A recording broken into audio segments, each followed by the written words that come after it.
video, we will see about clock pulses and various types of triggering methods of flip-flops. So let's start the session. Let's see today's course outline. Firstly, we will discuss about the clock, synchronization and why it is required, and various types of triggering methods. So starting this lecture with our first topic, that is clock. In our previous videos, we studied about logic families and flip-flops. In flip-flop, we applied clock pulses. What is the clock pulse? It is a signal which used to synchronize the operations of an electronic system. Clock pulses are continuous, precisely spaced changes in states. We can represent 0 as low voltage level and 1 as high voltage level. As you can see here, it is a continuous signal with amplitude variations. Positive amplitude can be of plus 5 volt and it represents logic 1. The negative amplitude level can be of 0 volt or minus 5 volt and it is represented as logic 0. Now we will see why we require these clock pulses in any circuit. These clock pulses provides synchronization to the circuits. Now the question arises, why we require synchronization in the circuits?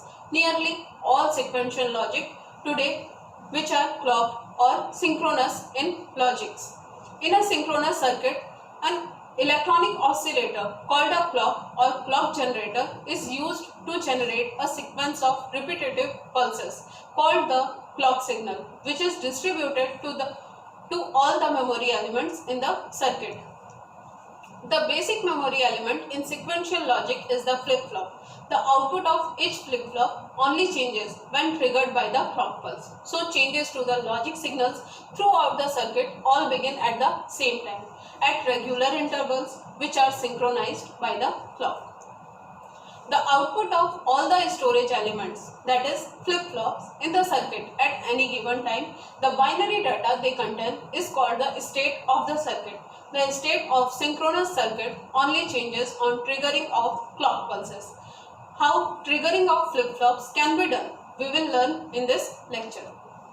Almost in all flip-flops, clock pulse is used in addition to conventional inputs. It is required to synchronize the operation of a system. The clock pulse decides the specific instant at which the flip-flop will triggers or starts its operation.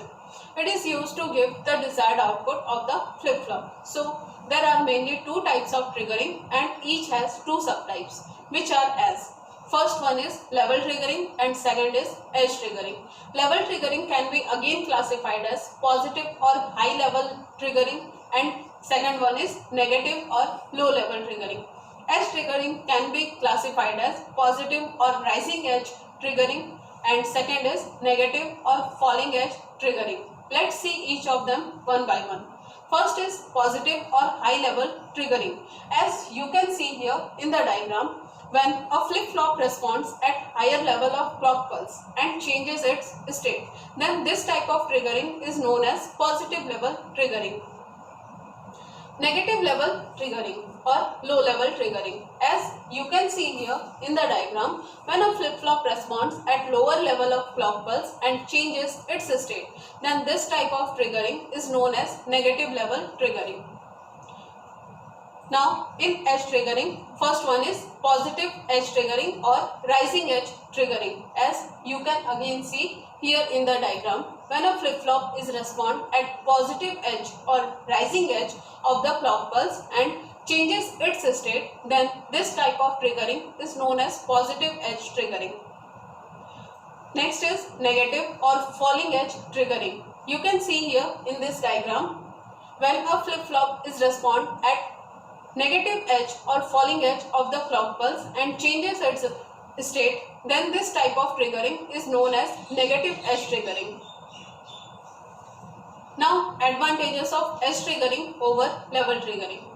As we had already seen in the race around problem, where due to level triggering the problem causes. In the level triggering, clock level remains active for the certain time interval and during this time if input of flip-flop changes, then this will affect the output because clock pulse is in active condition and hence there is a chance that in one clock pulse output then that in one clock pulse output changes more than one time, that is multiple toggling, which is not desirable. This problem occurs mainly because of feedback given to the input from output in each flip-flop. We must avoid this situation, and for that clock level must be of very small duration, but to generate this small duration level clock pulse is very next to impossible.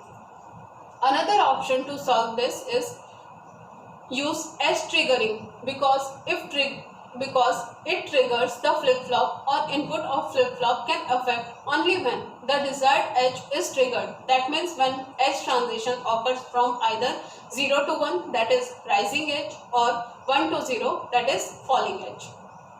Lastly, some important questions for you all. First, what is triggering? Second, explain triggering with its types. Third, explain need of synchronization. Fourth, why edge triggering is preferred over level triggering. That's all for today's session. We will meet soon with next video lecture. Thank you for watching the video.